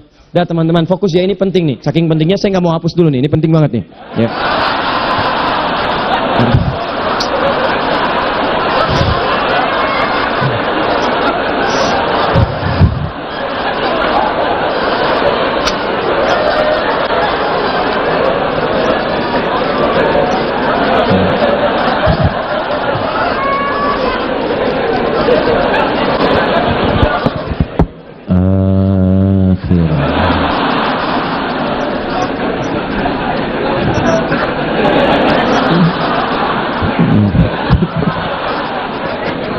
Sudah? Itu kan yang paling susah. Tapi alhamdulillah dengan keadaan beliau kita bahagia, ya. Cuma saya bingung, ya. Dah, lihat sini. Oh, ini ada 7 golongan tuh. Semua di situ, ya. Ada yang saling mencintai karena Allah. Seperti antum lah panitia ini, saling mencintai karena Allah datang. Dan ada yang juga rajulun qalbuhu muta'alliqun bil masajid. Ada orang yang hatinya lekat dengan masjid kayak antum ini. Kok bisa orang tamasya yang ke puncak, ke Lembang, antum kok milih ke masjid? Kok bisa gitu? Siapa yang menggerakkan antum? Kalau antum punya komitmen seperti ini, nanti di hari kiamat saat semua orang, teman-teman sekalian, demi Allah saya katakan, kepanasan, keringat keluar, dan semua pengen cepat dihisab, gak peduli dengan situasi. Antum tuh akan termasuk insya Allah orang yang santai-santai aja, karena ada penutup di atasnya. Ya. Demi Allah saya katakan, dia ada pemuda Real Masjid, ada pemuda Real Madrid. Ya. Masjid dia. Tapi ada orang yang, maaf, dia bisa keluar masuk tenda. Keluar tenda yang besar, punya tenda sendiri. Di begitu keluar tenda besar, dia dinaungi aja, ikut. Di atasnya itu ada 2 awan naungi. Siapa dia? Sahibul Baqarah wa Ali Imran. Yaitu orang yang lekat dengan Al-Baqarah dan Ali Imran. Ngikutin terus. Kalau antum nggak kenal dengan surat ini, tidak akrab dengannya, nggak bisa. Mau ikut nggak bisa. Begitu sini panas, balik lagi. Ya, ini tidak. Dan orang ini membiasakan baca Al-Baqarah, Al-Baqarah, Al-Baqarah. Satu kali, karena saking capeknya, ketiduran teman-teman. Belum baca Al-Baqarah. Tiba-tiba tengah malam, bangun, langsung tangannya bergerak. Oh, astagfirullah. Temannya kaget, kamu kenapa? Wallahi laqad ra'aitu fil manam, laqad natahatil Baqarah. Saya tadi tidur, mimpi ditanduk Al-Baqarah. Anda bayangkan. Seakan-akan diingatkan sama saya, kamu belum baca saya nih. Jadi kalau iman itu sudah kuat dalam jiwa, melekat kenikmatan iman, maka tak terpisahkan keadaan diri kita. Enak gitu. Nyaman. Nah, saya mau katakan begini, qad aflahal mu'minun. Bagaimana mendapatkan semua itu aflah? Maka pertama Anda mesti menguatkan iman dulu. Ini patokannya iman. Ini ukuran bahagia itu terletak pada iman, bukan harta. Kalau harta itu hilang, habis bahagia. Jabatan hilang, habis bahagia. Kedudukan hilang, habis kebahagiaan. Tapi iman, kalau Anda tancapkan dalam jiwa ini, maka ini pun tidak ada, tidak akan mengurangi kebahagiaan Anda. Nggak ada jabatan, nggak masalah, saya masih bahagia. Makanya zaman Nabi, nggak ada yang rebutan jabatan. Zaman Nabi itu luar biasa, Nabi meninggal, ini pemilihan khalifah nih. Gimana caranya? Banyak orang belum tahu. Jejer nih. Sahabat Abu Bakar, sahabat Umar, sahabat Uthman, sahabat Ali, dan seterusnya. Abu Bakar ditunjuk aklamasi, terima. Walaupun pada awalnya berat. Sepeninggal Abu Bakar ditunjuk semua. Umar, Anda jadilah khalifah. Maaf, Uthman lebih layak. Uthman jadilah khalifah. Maaf, Ali lebih layak. Ali jadi khalifah. Maaf, Talhah lebih layak. Terus sampai ke ujung. Yang paling ujung sudah nggak ada pilihan. Anda khalifah. Nggak ada lagi. Maaf, saya mengundurkan diri. Tuh. Saking sudah melekat kebahagiaannya, sudah nggak peduli. Mau dapat jabatan, mau enggak, yang penting sudah bahagia. Jadi kalau ada orang yang masih mencari jabatan dan merasa jabatan membahagiakan dia sampai bisa nipu orang dan menikmati itu, berarti ada yang salah dalam kehidupan dunianya. Ada yang salah. Ada yang tidak tepat. Dan nanti setelah mendapatkan itu yang jadi persoalan dan cenderung dipertahankan dengan sikap yang tidak baik. Kalau sudah seperti itu, maka ini menunjukkan ada yang salah dalam orientasi hidupnya. Maka maslahat tidak akan didapatkan. Anda mengadu tidak akan didengar, Anda datang akan ditinggal dan seterusnya. Ini yang jadi persoalan. Nah, teman-teman sekalian, saya lanjutkan kemudian hari. Kalau Anda ingin mendapatkan semua kenikmatan tadi dan menguatkan iman, bagaimana caranya? Kita turunkan. Ada beberapa amalan yang kalau amalan ini Anda kerjakan, maka Anda akan diturunkan oleh Allah semua jenis kebahagiaannya. Dan ini bagian terakhir yang ingin saya sampaikan, dan di sini berakhir kajian kita. 1. Alladzina hum fi salatihim khashi'un.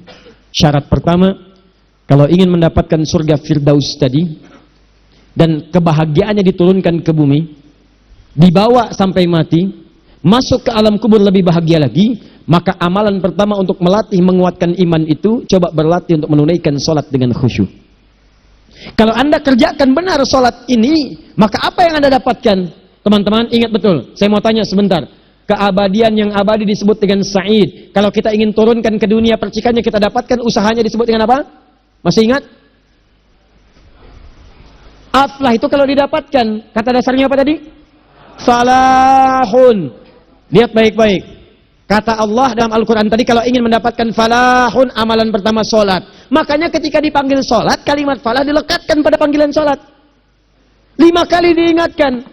Begitu muadzin kemudian azan memanggil Anda, hayya 'alas shalah. Anda bertanya, ya Allah kenapa kami mesti sholat? Dijawab, hayya 'alal falah. Yuk. Pagi ayo, yang sejati datang sini. Belum dapat sujud, belum dapat ruku, saya berikan.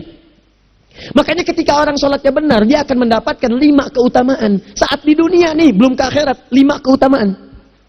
Yang tidak diberikan pada orang yang tidak sholat. Atau orang sholat, tapi sholatnya nggak khusyuk. Sebab syarat mendapatkannya khusyuk. Alladzina hum fi sholatihim khasyi'un. Bukan alladzina hum fi sholatihim saja, tapi ada kalimat khasyi'un. Artinya, yang tidak khusyuk saja nggak akan dapat, apalagi yang nggak sholat. Apa yang 5 ini? Lihat baik-baik. 1. Orang yang sholatnya benar, pertama kali sebelum mendapatkan kebahagiaan hakiki dari Allah Subhanahu wa Ta'ala, akan dirubah dulu perilaku hidupnya menjadi perilaku yang lebih baik. Kalau orang itu sholatnya benar, maka sholat itu akan melatih dia untuk berubah, bertransformasi jadi orang baik. Itu ada di Quran surah ke-29 ayat ke-45. Innas sholata tanha 'anil fahsya'i wal munkar. Sumber keburukan cuma 2, kalau bukan fahsya itu munkar. Maaf, pornografi, porno aksi, LGBT, kata-kata jorok, kotor itu fahsya. Di orang sholat kata Allah, mustahil berkata-kata kotor.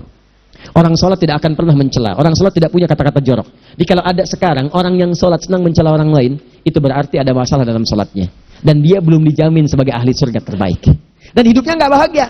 Nggak bahagia. Aneh nih. Sholat tapi senang celah orang. Aneh. Aneh. Yang paling bahaya adalah menikmati celahannya. Itu yang paling aneh. Anda ngaji. Anda ikut taklim. Taklimnya sesuai Quran, taklimnya petunjuk sunnah. Anda sholat, Anda puasa, tapi Anda masih senang mencela orang lain dan menikmati celahan itu. Kalau nggak mencela, kayaknya nggak komplit kehidupan. Maka ada yang salah dengan ibadah Anda. Ada yang keliru. Karena mustahil taat bertemu dengan maksiat, itu mustahil. Mungkar, keburukan yang diingkari oleh hati, sumbernya nafsu perut dengan akal. Bohong, mencuri, menipu, membunuh, merampok, membegal, mabuk dan sebagainya. Itu namanya mungkar. Orang sholat gak mungkin mengerjakan mungkar. Jadi kalau sholat kita benar, cukuplah Anda sholat, maka Anda akan jadi orang baik. Makanya kata Nabi, Anda punya anak dari kecil ajarin sholat. Sholat kalau naik jadi balik, kerjakan terus. Kasih pelajaran membuat dia mengerti. Kalau masih susah, berikan pelajaran. Ini sering diterjemahkan dengan memukul. Mukul di Arab beda dengan konteks mukul sekarang. Mukul di Arab tuh ngasih pelajaran supaya ngerti. Anda bisa terjemahkan dengan konteks lain. Uang jajannya tahan, yang kesukaannya simpan dulu. Bisa dengan konteks kekinian, tapi poinnya, kenapa anak Anda dari kecil ajarin sholat, sampai kenalkan dengan masjid, ajari 3 tahun bawa ke masjid, kenalkan dengan masjid, gak ada masalah lari-lari itu sebelum waktu sholat. Kenalkan dulu. Dulu orang-orang tuh begitu, sebelum waktunya dikenalkan, jalan, begitu lari, biarin dulu. Setelah itu diberi pengertian, nah ini bukan tempat berlari, yang berlari di sana nanti, yang di sini nanti akan ada orang-orang baik semuanya. Terus Anda lihat berbaris, baris rapi. Kalau pengen baik, ikutan baris nanti. Terus nanti ada yang mimpin di depan, namanya imam. Imam itu siapa ya? Tetangga kita bukan yang Pak Imam. Bukan. Bukan. Kalau tetangga kita, namanya Imam S. Arifin. Kalau yang ini imam sholat namanya. Imam sholat itu nanti akan pimpin, menyembah Allah. Allah siapa ya? Allah itulah yang memberikan ayah rizki. Allah itu yang memberikan ayah rizki sehingga bisa beli tobot buat kakak. Beli robokar poli, ini yang poli, ini yang embers, ini yang heli, ini belum kakak semuanya tuh, yang kasih Allah. Nanti kalau kakak bagus bisa ikut rapi di sini, Allah akan senang, akan ditambah lagi oleh Allah. Oh begitu ya, datang, begitu caranya. Ini bukannya waktu sholat belum dikenalin, udah dibawanya main-main di masjid. Bahkan ada yang agak repot lagi, di rumahnya susah diatur, dibilang, kamu ini susah diatur, main sana ke masjid, disuruh main, ya main di masjid. Yang salah bukan anaknya, orang tuanya. Apa rahasianya anak itu disuruh ke masjid, suruh sholat? Rahasianya, begitu anak itu sholat dengan baik, maka dia akan tumbuh jadi anak baik di kemudian hari. Itu maksudnya. Nah sekarang saya agak bingung ini. Pendidikan TK sekarang salah sih? Enggak, cuma saya agak bingung mikirnya. Ini anak belum diajarin sholat, dan diajarin manasik. Itu bagaimana cara berpikirnya Ferguson? Agak repot saya mikirnya tuh. Ya. Walaupun salah sih enggak, cuma saya bingung gitu. Kenapa nggak dikerjakan tahap yang pertama dulu? Tangga itu kan berurutan. Nggak bisa Anda lompat langsung ke 5. Kan 1, 2 belum terlewati. Jelas ya? Ah, ini gambarannya. Sholat nih. 1 pasti baik. Ini kalau sekarang sholat, lisan belum baik, mata belum baik, sampai ke kaki, berarti ada yang salah sholatnya tuh. Ada yang nggak tepat. Tangan sembarangan, snack orang ngambil. Awas. Tuh sendal orang, mau wudhu nggak ada sendal, pakai sendal orang. Udah bilang belum? Kehujanan pakai payung orang. Udah bilang belum? Ya kan gampang Ustaz. Ini kan juga mungkin diikhlaskan karena Allah. Ya ikhlas, cuman pakainya belum minjam. Bagaimana kalau sedang pegang payung itu keluar, Anda meninggal? Nah, coba mikirin ke situ. Coba ke kantor. Kalau didorong proyek yang nggak jelas, minta tanda tangan, pikirin dulu bagaimana kalau meninggal. Kemarin saya sama teman-teman artis saya katakan begini, Anda ya, kalau Anda mengaji dengan saya, jangan pernah menerima peran maksiat. Walaupun itu sekedar adegan, tapi itu maksiat. Kalau bayangkan ketika Anda memerankan itu, Anda diwafatkan oleh Allah Subhanahu Wa Taala. Maka demi Allah saya katakan tidak ada faedahnya Anda ngaji sekarang, ngaji besok. Ketika Anda menerima peran itu, Anda wafat dalam keadaan bermaksiat di hadapan Allah Subhanahu Wa Taala. Maka saya pun katakan pada Anda, ayo belajar yang betul, pahami. Bangun sholat, belajar, dalami seperti orang tua kita dulu. Tinggalkan nyontek, budaya yang nggak jelas. Rasakan ketika nyontek Anda wafat. Apa yang Anda dapatkan? Di Libya itu, kalau nyontek, di Libya ya, ini saya pernah sekolah di Libya nih. Itu kalau nyontek, dibiarin aja dulu. Dan rekornya 100% ketahuan. Begitu sudah selesai, cuma jeda 2 jam, langsung ada panggilan. Si Fulan silahkan datang ke kantor. Apa yang disediakan di kantor sudah siap. Anda diberi waktu 2 jam dari sekarang, siapkan beres-beres koper Anda, di sini tertulis Anda akan pulang. Tiketnya sudah lengkap, dikawal 2 orang, dituliskan di situ anak ini nyontek gak boleh kembali ke sini. Libya. Gak ada zero tolerance bagi yang seperti itu, keluar. Kami gak terima di sini. Harusnya begitu. Gak ada faedahnya. Yang kita butuhkan amalan dari ilmu, bukan nilai-nilai itu sementara. Gak ada. Sudah. Nah ini akhirnya begini kualitasnya nih. Tertulis di ijazahnya bagus, cum laude, IPK-nya 4, tapi nggak ada aplikasinya. Yang pintar banyak, kita butuh yang baik, pintar yang baik. Sekarang yang pintar banyak, kepintarannya dipakai untuk nipu orang. Itu yang bahaya. Ahli hukum banyak yang dihukum. Ahli ekonomi tidak bisa mengangkat perekonomian. Apa yang salah? Apa yang salah? Ini yang jadi persoalan. Tapi dasar manusia, begitu di sidang mulai pakai peci, pakai baju koko, pakai tasbih, ada yang pakai kerudung. Ah, luar biasa. Nih, 2. Orang kalau sholatnya benar, Allah akan berikan ketenangan dalam jiwanya. Tenang hatinya. Jangankan musibah kecil, musibah paling besar pun tenang aja dia. Tenang, dia paham rumusnya. Allahu Akbar. Turun Quran. Surah ke-13 ayat ke-28. Ala bidzikrillahi tatmainnul. Yakinkan pada dirimu zikir kepada Allah membuat hati tenang. Di antara turunan zikir amalannya adalah sholat. Dari mana taunya Quran surah ke-20 ayat ke-14? Innani anallahu la ilaha illa ana fa'budni wa aqimis salata lidzikri. Saya Allah, kata Allah ke Nabi Musa. Tidak ada Tuhan selain saya, sembah saya. Bagaimana menyembahmu ya Allah? Tunaikan salat sebagai zikir kepada saya, zikir. Nah, maka kalau Anda sedang tidak tenang, ayo ke masjid. Banyak zikir itu, baca Quran zikir. Quran surah 15 ayat 9. Inna nahnu nazzalna dzikra. Kami turunkan Al-Quran sebagai zikir. Jadi kalau Anda sedang baca Al-Quran, Anda sedang berzikir. Ibu kalau sedang nggak tenang, Bu, gelisah, nggak enak, nggak usah mengeluh, apalagi bikin status nggak karuan. Ibu wudu, ambil mushaf baca. Begitu sedang baca ada ketenangan dalam jiwa. Berdoa, zikir. Kalau sedang nggak tenang besok ada proyek, doa dulu. Doa itu memberikan ketenangan. Makanya doa disebut dengan zikir. Quran surah ke-7 ayat 205. Wadhkur rabbaka fi nafsika tadarruan wa khifatan wa dunal jahri minal qaul. Ayo berzikir, minta kepada Allah dengan segenap jiwamu, mohon dengan penuh ketawaduan. Nanti ketenangan diberikan. Menghafal Quran, baca itu zikir. Quran surah ke-54 ayat 17, 22, 32, 40. Walaqad yassarnal Qur'ana lidzikri fahal mim mudzakir. Menyebut nama Allah, Asmaul Husna itu zikir. Sedang ada persoalan, ya Allah, ya Allah, ya Allah, ya Rahman, ya Rahim, ya Malik, ya Kudus, ya Allah, ya Allah, ya Allah, ya Allah. Zikir. Dalilnya Quran surah kedua ayat 152. Fadhkuruni azkurkum. Sebut namaku, zikir. Aku pun akan mengingatmu. Gimana menyebutnya? Ditafsir di Quran surah 17. Ayat keberapa? 110. Qulidullah awid'ur rahman ayyamma tad'u falahul asma'ul husna. Sebut nama Allah. Itu menenteramkan pada jiwa. Sedangkan sholat gabungan dari semua zikir tadi. Bukankah dalam sholat Anda baca Al-Quran? Bukankah dalam sholat Anda menghafal Al-Quran? Bukankah dalam sholat Anda berdoa? Bukankah dalam sholat Anda istighfar? Anda mohon digabungkan semua itu. Amalan sholat menggabungkan semua jenis zikir. Masa Anda nggak tenang juga? Makanya sholat itu, jangankan sholat ya, tempat sholat itu yang menenangkan. Tempat sholat, tempat paling tenang di muka bumi. Kalau nggak percaya silahkan. Ya, Anda sebelum masuk ke Istiqomah ini, begitu Anda masuk kan perasaannya beda kan? Lain.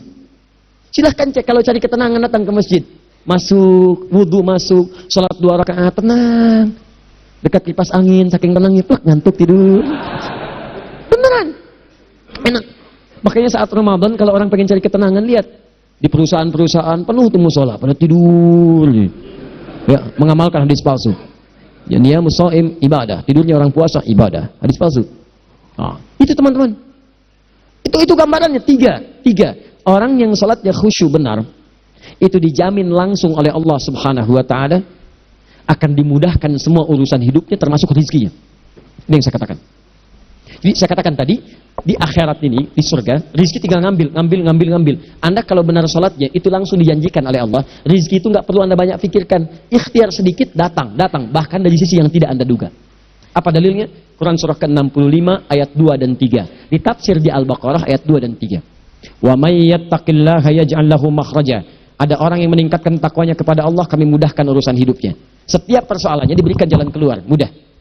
Solusi. Setiap ada problematika, ada solusi. Wa yarzuqhu min haitsu la yahtasib. Dan kalau dia ingin mendapatkan rezeki, bahkan kami kirimkan dari sisi yang tidak dia duga.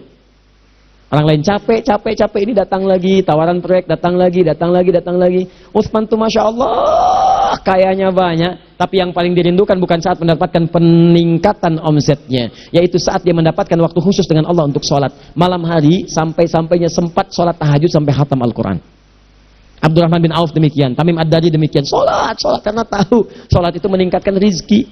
Karena tahu kuncinya ada di situ, Allah yang punya rizki. Disebut dengan Razak, pemilik rizki. Maka saya harus punya hubungan dekat dengan Allah. Kalau sudah punya hubungan dekat, mau apa aja gampang.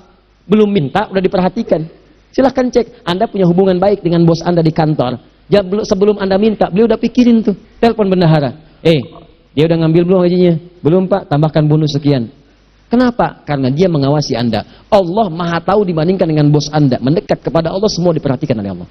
Siapa orang takwa itu? Kalimat takwa pertama di Al-Quran Al-Baqarah ayat 2. Amalannya ayat 3. Dzalikal kitabu la raiba fihi hudal lil. Siapa muttaqin itu? Ayat 3-nya. Alladzina yu'minuna bil ghaib wa yuqimunas shalah. Gampang. Kalau pengen mudah hidupnya gampang. Biaya nggak mahal, tenaga nggak banyak, tingkatkan takwa. Jadi kalau hidup Anda masih susah, di kantor champion, di rumah tangga bermasalah terus, atau sebaliknya, maka boleh jadi kalau gelar Anda tinggi, harta Anda banyak, tapi selalu punya masalah, bukan Anda kurang hebat, bukan Anda kurang kedudukan, bukan Anda kurang kaya, Anda kurang takwa. Dan yang paling dahsyat, mungkin sholat Anda belum berkualitas. 4. Orang yang sholatnya benar, khusyuk dia, bahkan saat sholat itu kalau dia minta, maka seketika doanya akan dikabulkan. Tanpa diskusi, langsung seketika. Contoh, Quran surah ketiga ayat 38 sampai 39. Demi Allah saya katakan, Nabi Zakaria punya masalahnya pelik. Sudah berumah tangga, istrinya divonis monopos, maaf bahkan mandul. Gak mungkin punya keturunan. Maka apa yang beliau kerjakan? Secara singkat beliau sholat. Begitu sholat minta kepada Allah. Hunalika da'a Zakaria rabbah. Di mihrab itu beliau bermohon kepada Allah. Bermohonnya sambil sholat. Qala rabbi habli min ladunka dzurriyyatan thayyibah innaka sami'ud du'a. Ya Allah, mereka katakan saya nggak mungkin punya keturunan. Sekarang saya ingin katakan ya Allah, saya hanya minta darimu saja, saya nggak akan dengarkan mereka. Ya Allah, mohon Engkau maha mendengar ya Allah. Maha mendengar doa saya. Kalau kepada yang maha mendengar aja nggak mengabulkan, kepada siapa lagi saya mesti minta? Apa yang terjadi? Fanadatul malaikatu wa huwa qa'imun yusalli fil mihrab. Turun malaikat mengabarkan sedangkan beliau masih sholat, belum selesai dalam sholatnya. Sholat khusyuk itu belum selesai sholat aja dikabulkan, doa sudah turun. Sholatnya belum selesai, doa sudah dikabulkan.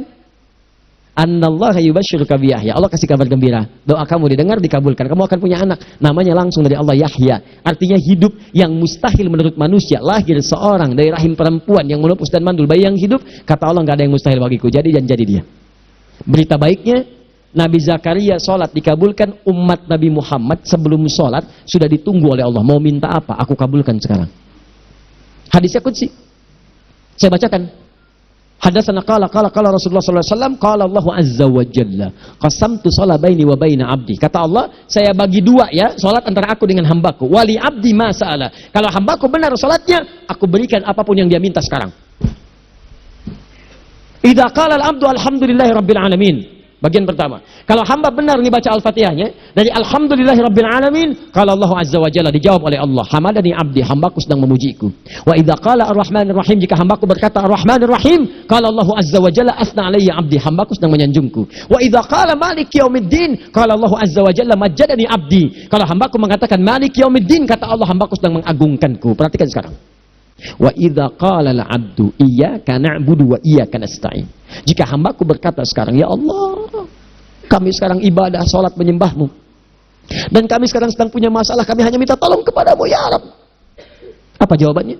Beda dengan sebelumnya. Kata Allah, hadza baini wa baina abdi. Inilah perjanjian antara aku dengan hambaku. Wali abdi, kalau hambaku benar khusyuk salatnya sampai detik ini, baru sampai Al-Fatihah itu pun belum tuntas. Baru sampai Al-Fatihah itu pun belum tuntas. Kalau benar bacaannya betul salatnya dari takbir sampai dengan selesainya, sampai ayat itu, iyyaka na'budu wa iyyaka nasta'in, kata Allah, masalah apapun yang dia minta sekarang, aku akan kabulkan.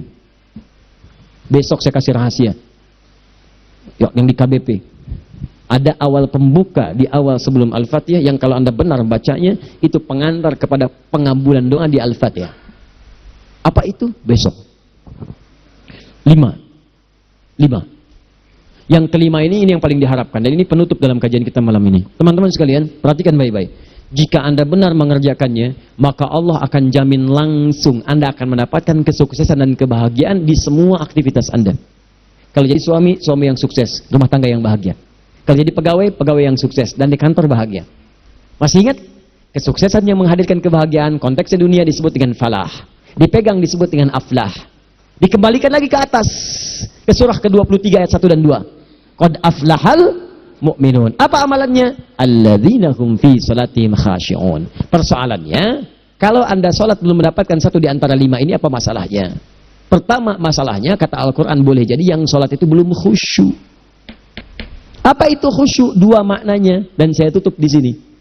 Apa yang 2 itu? 1, kebanyakan orang salat masih membawa dunia dalam salatnya. Makanya kalau pengen khusyuk, kata Allah, maka Anda rasakan akan bertemu Allah. Rumusnya Quran surah kedua ayat 45 sampai 46. Rasakan secara singkat, mungkin itu salat terakhir yang Anda akan kerjakan dalam kehidupan. Mungkin di salat itu Anda wafat. Kata Allah, alladzina yadhunnuna annahum mulaqu rabbihim. Orang khusyuk itu sudah kelihatan dari sebelum salat, dia sudah merasa persiapan menghadap Allah. Persiapan ke manusia aja, dia sudah siap-siap, mandi dulu, ganti pakaian, pakai parfum, macam-macam dan sebagainya, hanya memenuhi undangan manusia. Allah mengundang Anda 5 kali dalam sehari. Ya maaf, mengabulkan doa Anda, mencukupkan kebutuhan, menyembuhkan kalau sakit, disiapkan Anda. Harusnya apa? Penampilan sempurna. Kata Quran, orang khusyuk itu kelihatan sebelum sholat, pakaiannya kelihatan. Quran surah 7 ayat 31, ya bani Adam khudhu zinatakum inda kulli masjid. Hai anak cucu Adam, kalau tiba panggilan dari masjid, kenakan pakaian terbaikmu. Di anak cucu Adam tuh kelihatan. Kalau orang khusyuk, begitu azan kelihatan pakaiannya lain. Pakaiannya indah. Khudhu zinatakum, kenakan pakaian terbaikmu. Dipakai, bertemu Allah. Bertemu manusia aja pakaian bagus-bagus. Ini aneh ya. Ada orang salah ibadah aja. Orang salah ibadah pakaiannya bagus-bagus. Lihat nih hari-hari tertentu, besok tuh. Orang mau ke tempat masing-masing tuh. Ada yang pakai jas, pakai dasi, pakai batik, pakai kebaya. Anaknya dibawa, dikuncir 2, bawa manisan, macam-macam. Mau salah ibadah aja, tampilan bagus. Masa antum yang benar ibadahnya nggak bagus? Bedakan. Pakaian futsal, pakaian sholat, ganti dengan yang sholat. Ini gimana pakaian sholat, pakai pakaian futsal. Depannya gambar Messi, belakang Ronaldo. Repot. Malaikatnya juga bilang, kamu salah baju, harusnya Luka Modric.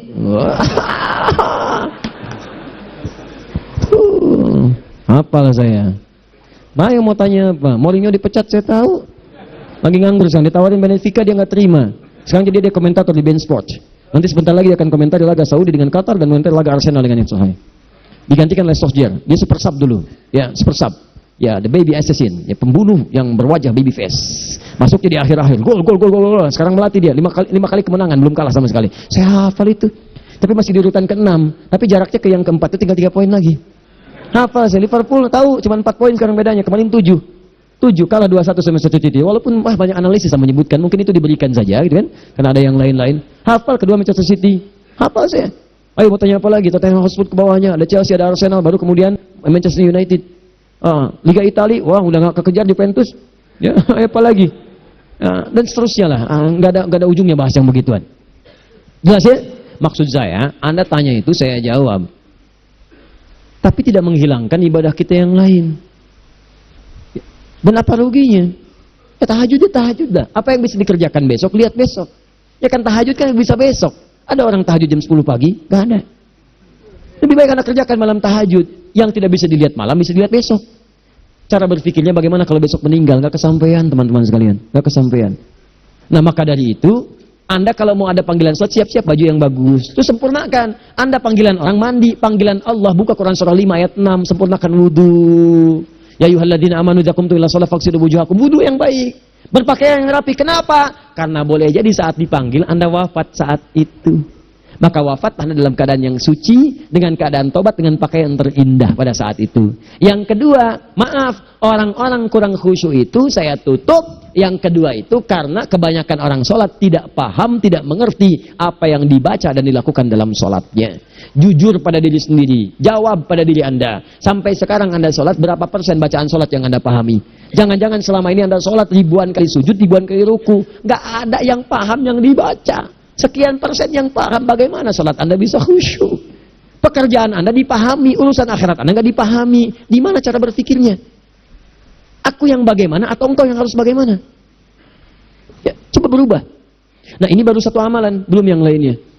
Ada 5 amalan lagi yang kalau kita bisa turunkan itu, selain sholat yang khusyuk, maka jaminan tadi akan datang. Baru sholat khusyuk aja 5 datang, apalagi ditambah dengan 5 amalan lainnya lagi. Demi Allah saya katakan, dunia kecil sekali, gak ada nilainya.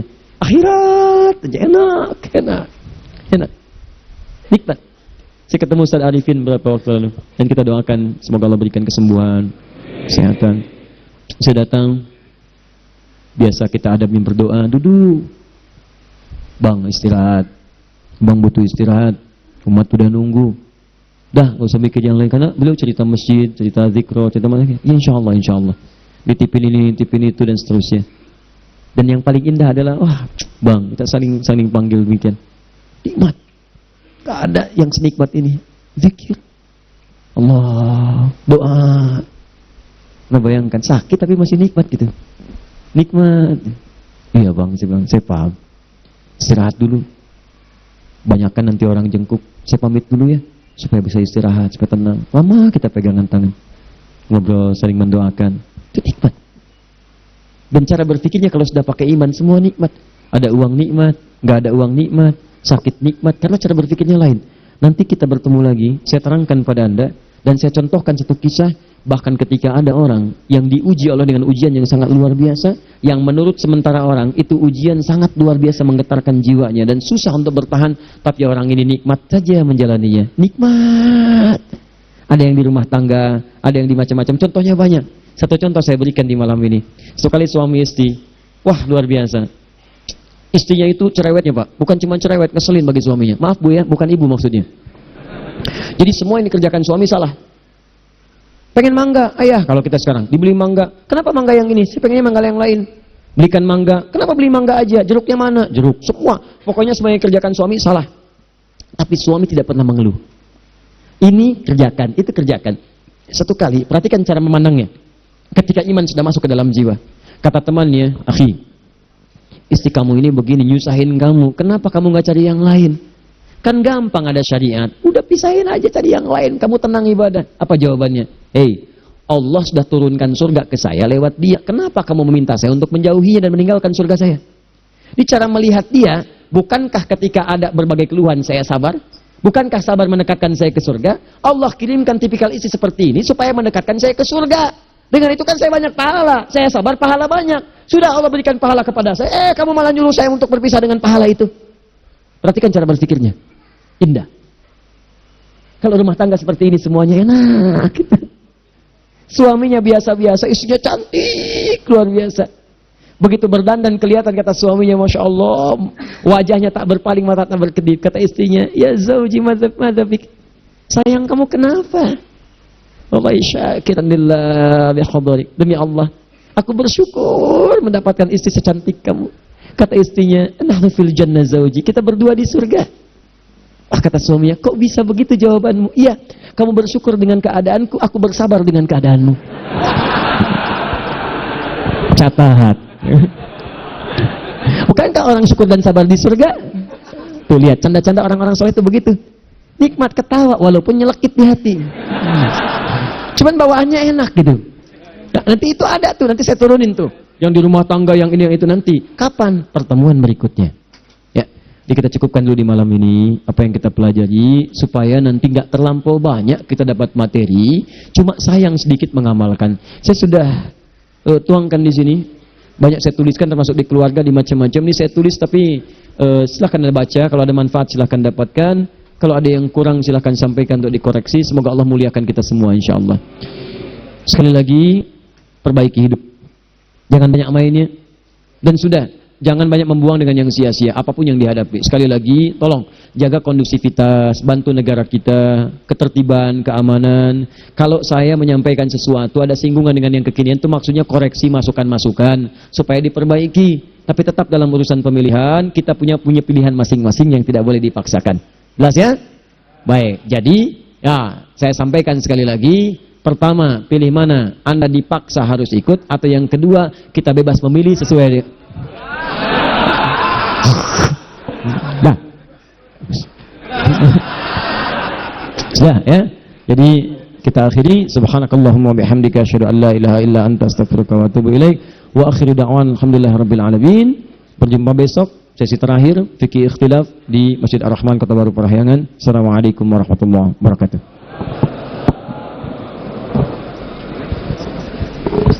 Alhamdulillahirabbil alamin. Teteh, Bapak Ibu